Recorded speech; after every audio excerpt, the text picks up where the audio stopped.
نحمده ونصلي على رسوله الكريم أما بعد فأعوذ بالله من الشيطان الرجيم بسم الله الرحمن الرحيم يا أيها الناس اتقوا ربكم الذي خلقكم من نفس واحدة وخلق منها زوجها وبث منها رجالا كثيرا ونساء قال رسول الله صلى الله عليه وسلم يا معاشر الشباب من استطاع منكم الباءة فليتزوج النکاح من سنتی۔ محترم سامعین، ابھی میں نے آپ حضرات کے سامنے کلام اللہ کی ایک چھوٹی سی آیت تلاوت کی ہوں اور حضور اقدس صلی اللہ علیہ وسلم کا فرمان پڑھی ہوں۔ جامعہ ام سلمہ کے جشن ردائے فضیلت و تعلیمی بیداری کانفرنس کے موقع پر جہیز ایک لعنت ہے کے موضوع پر لب گشائی کا جرأت حاصل کر رہی ہوں کہ شریعت کا تقاضا ہے فرد مجبور کرتا ہے، شریعت کا تقاضا ہے فرد مجبور کرتا ہے، یہ ایک ایسا جشن ہے جو لختے جگر کو دور کرتا ہے۔ رسول اللہ صلی اللہ علیہ وسلم نے فرمایا کہ اے نوجوانوں کی جماعت، جب تم اپنے بیوی کے نان و نفقہ ادا کرنے کی طاقت و استطاعت رکھتے ہو تو چاہیے کہ تم شادی کر لو اور ایک شریک حیات تلاش کر لو، اور جب تم اپنے بیوی کے نان و نفقہ ادا کرنے کی ہمت و استطاعت نہیں رکھتے ہو تو چاہیے کہ تم روزہ رکھ لو، اس لیے کہ روزہ نفسانی خواہشات کو توڑنے کا بہترین ذریعہ ہے۔ میرے محترم سامعین کرام، نکاح ایک سنت ہے اور شادی انسان کی ایک ضرورت ہے اور سماجی برائیوں کو ختم کرنے کا بہترین ذریعہ ہے، لیکن صدیوں تک برادر الوطن کے ساتھ رہتے رہتے مسلمانوں میں بھی شعوری اور کبھی غیر شعوری طور پر کچھ رسم و رواج عام ہوتے چلے گئے ہیں، جن میں سے ایک رسم جہیز کی ہے جسے لعنت کہنا زیادہ سے زیادہ مناسب ہے اور وہ لوگوں میں پھیل گئی ہے۔ برادران اسلام اور نوجوان ساتھیوں، جہیز در حقیقت ایک لعنت ہے جو ہم میں چمٹ گئی ہے۔ ہم نے اس لعنت کو تن تن سمجھ کر قبول کر لیا ہے۔ اس میں عیش و عشرت سامان کی فراوانی نظر آتی ہے، مفت کی دولت ملتی ہے۔ دولت مندوں نے اللہ کی دی ہوئی نعمت کو ہر سو تباہ کرنے کا آلہ بنا لیا ہے۔ زیادہ سے زیادہ جہیز دیگر دراصل دولت کی نمائش کرنا ہوتی ہے، لیکن اس نمائش نے آج ہمیں اتنا ذلیل کر دیا ہے کہ اس کا حق ہمیں تصور بھی نہیں۔ کتنی لڑکیاں کو جہیز کی بھینٹ چڑھ گئی ہے تو کتنی بچیاں کی شادی نہیں کر سکتے، اس لیے کہ داماد کو دینے کے لیے اس کے پاس ٹی وی، کار، مروتی نہیں ہے۔ تو اس وقت ہوتا ہے جب جہیز دینے والا کہتا ہے کہ ہم کو اپنی بیٹی سے محبت ہے، ہم کو اپنی بیٹی کی فکر ہے۔ جب تم کو اپنی بیٹی سے اتنا ہی محبت ہے، جب تم کو اپنی بیٹی کی اتنا ہی فکر ہے تو ان کے لیے معراج کا حصہ مقررہ اور دین شریعت کے مطابق ان کا حق ادا کرے۔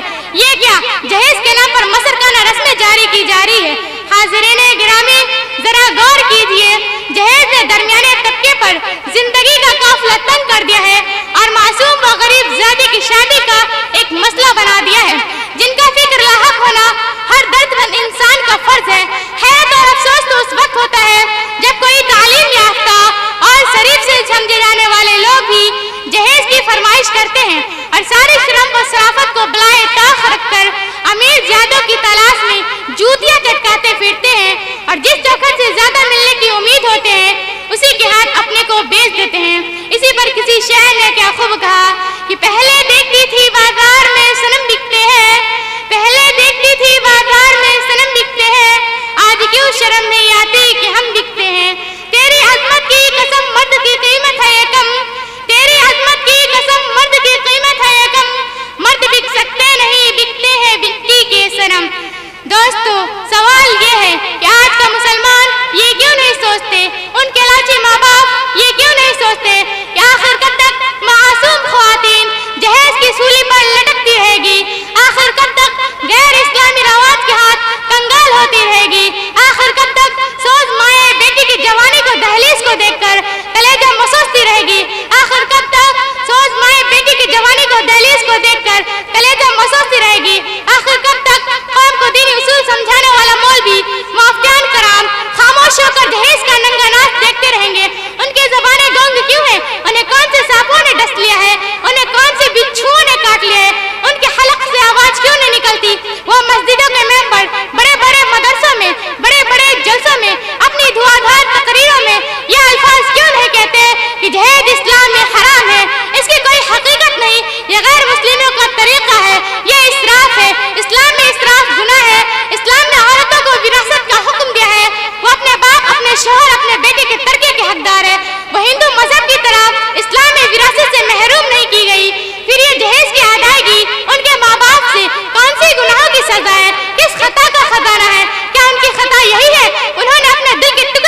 جھاڑی پھر دی جاتی ہے اور زندگی بھر اس کا سود وصول کیا جاتا ہے. لیکن افسوس صدا افسوس، مخالفت تو درکنار، سماجی بائیکاٹ تو بالائے طاق، یہ لوگ دعوتیں اڑاتے ہیں، بوٹیاں توڑتے ہیں اور سبحان اللہ اور ماشاء اللہ کی صدا بلند فرماتے ہیں. مگر کوئی یہ نہ بھولے کہ تاریخ ہمیشہ اپنے آپ کو دہراتی ہے. جو لوگ مفت کی مال کی ہوش میں کسی کا سرمایہ حیات لاد کر لے جا رہے ہیں، تو کل کوئی خود ان کی بھی زندگی بھر کی کمائی پر قابض کر کے انہیں بھی مقروض و بھکاری بنا سکتا ہے. اسی پر کسی شاعر نے کیا خوب کہا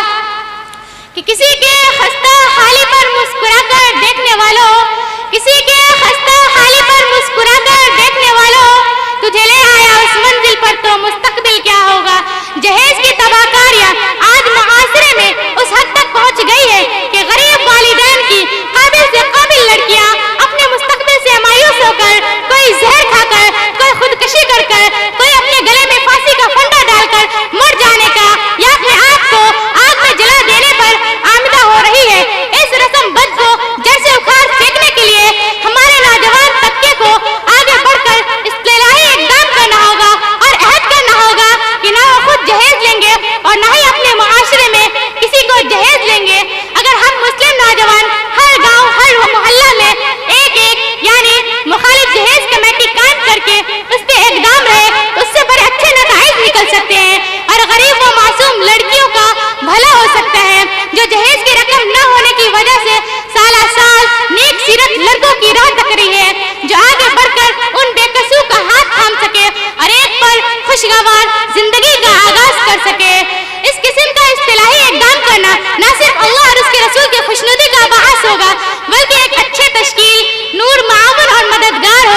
کو اس کو پیروں پر کھڑی کرنے میں کیا گیا خرچ بیٹی کو ایک بہترین